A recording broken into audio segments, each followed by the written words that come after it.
Nosotros les vamos a hablar sobre el humanismo, comenzando por la ubicación geográfica y su historicidad. Su constitución formal se produjo en Norteamérica en el año de 1961. Fue fundada por Maslow, Buller y May. Un año más tarde se celebra su primera reunión nacional en la American Association for Humanistic Psychology. Se denomina psicología humanista a una corriente dentro de la psicología que nace como parte de un movimiento cultural más general surgido en Estados Unidos en la década de los 60 y que involucra planeamientos en ámbitos como la política, las artes y el movimiento social denominado contracultura. Pretende la consideración global de la persona y la acentuación en sus aspectos existenciales, la libertad, el conocimiento, la responsabilidad y la historicidad. El humanismo surgió en reacción al conductismo y al psicoanálisis, dos teorías con planteamientos opuestos en muchos sentidos, pero que predominaban en ese momento. Criticó el conductismo porque pretendía que la psicología fuera una ciencia natural, intentando reducir al ser humano a variables cuantificables. Criticó el psicoanálisis porque se había centrado en los aspectos negativos y patológicos de las personas. Abraham Maslow fue uno de los teóricos humanistas más importantes de la época. Denominó a este movimiento la tercera fuerza para mostrar lo que se proponía con esta corriente, que era integrar las formas aparentar opuestas en que se expresaba el quehacer psicológico de la época, conductismo y psicoanálisis. Dentro de sus antecedentes está el existencialismo, la fenomenología y el humanismo. Dilthey, él defendió una ciencia del espíritu, opuesta a las ciencias naturales, para descubrir lo que hay de individual y particular de cada persona. Camus acostumbró a poner en sus obras al individuo a merced de las fuerzas externas que vuelven absurda la vida. Su intención fue identificar los recursos con los que cuenta la persona y que le permitirían reorientar su vida en direcciones más plenas si tuviera el valor para tomar el control e imponer su sentido de finalidad. Sartre, nuestra existencia no está definida por lo que podríamos llegar a ser, sino por lo que somos en ese momento. Por tal razón, es crucial que avancemos de continuo entre elecciones, porque al decidir nos definimos y aseguramos nuestro crecimiento personal. Somos libres de elegir, pero debemos aceptar la responsabilidad de nuestras elecciones. Vince Wanger, el reduccionismo de los métodos de las ciencias naturales es inadecuado y acudió a la fenomenología en busca de una explicación completa de la actividad mental. Su objetivo era hacer que el terapeuta aprendiera el mundo del paciente tal como éste lo experimentaba. Kierkegaard. La existencia no se estudia, se vive. Señaló 3 niveles progresivos en el desarrollo de la existencia. El primero es estético, caracterizado por la etapa infantil de vivir el momento según los dictados del placer o el dolor. Sigue después el ético, que requiere valentía de parte del individuo, pues debe escoger entre los valores de la vida y aceptar la responsabilidad de las consecuencias. El nivel superior de existencia es el religioso. El individuo supera la moral social del nivel ético para escoger a Dios, lo que es un acto de fe. Merleau-Ponty. La persona no es una conciencia dotada de las características que la anatomía, la zoología y la psicología empírica han propuesto, sino la fuente absoluta de su existencia. Entonces la psicología es el estudio de la intencionalidad individual. Buber no destacó la conciencia en sus obras, más que el diálogo del yo. Insistió en el diálogo entre personas y entre el individuo y Dios. De los participantes del diálogo surge una unidad, de modo que los individuos se definen en términos de otros o de Dios.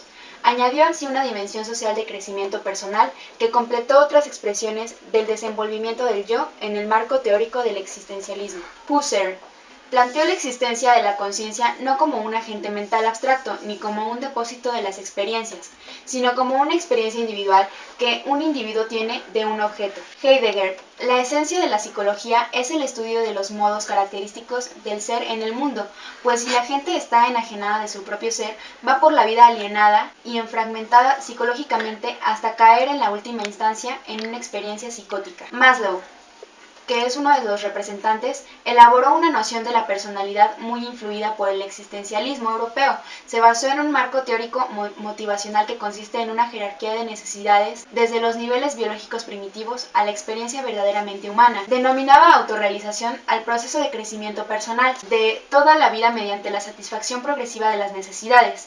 El resultado propio de la autorrealización es la personalidad armonizada que emplea del todo sus dotes, capacidades intelectuales y conciencia personal.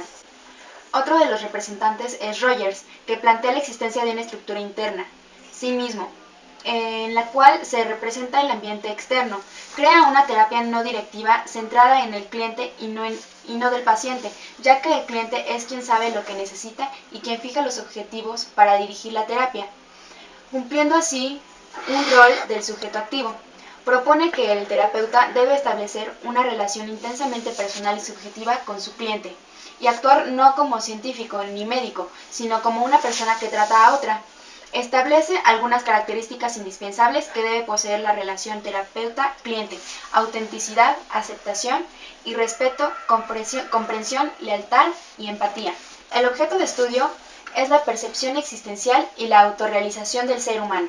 El método son diversos, no existe ningún tipo de limitación metodológica más que las que impone el mismo caso, ya que su principal preocupación no es hacer ciencia, sino la comprensión y la ayuda al individuo. Tal como dijo Rogers, la psicoterapia está centrada en el cliente. Suelen emplearse como primer punto las entrevistas, en segundo lugar el estudio de los diarios o las producciones artísticas del sujeto, en tercer lugar la interpretación del sueño con una visión distinta a la del psicoanálisis. Postulados. Énfasis en lo único y personal de la naturaleza humana. El ser humano es considerado único e irrepetible. Tenemos la tarea de desarrollar eso único y especial que somos. Así, ámbitos como el juego y la creatividad son considerados fundamentales. El ser humano es de naturaleza intrínsecamente buena y con tendencia innata a la autorrealización. El hombre es más que una suma de sus partes. La creatividad, uno de los dones más preciados del ser humano. El ser humano responde tal cual como percibe el mundo y no como es en realidad. El hombre vive en forma consciente. La mente es una entidad activa y dinámica, por la que el individuo expresa capacidades exclusivas del hombre para la cognición, la volición y el juicio. Son de vital importancia la libertad personal y la responsabilidad en las decisiones de toda la vida que atañen a la realización de las posibilidades humanas. Naturaleza de los datos. De naturaleza subjetiva, tal como son entendidos, vivenciados e interpretados por el sujeto. Principios de conexión. Al rechazar las posiciones elementalistas de la experiencia, rechaza los principios de conexión que pudieran emplear la combinación y o sumatoria de las mismas. Principios de selección. La selección de lo dado está determinado por la experiencia libre y consciente del individuo. Problema mente-cuerpo. Parte de una visión holística de la experiencia humana. Si bien algunos de sus representantes suelen mantener una posición dualista frente al problema mente-cuerpo. Aportes.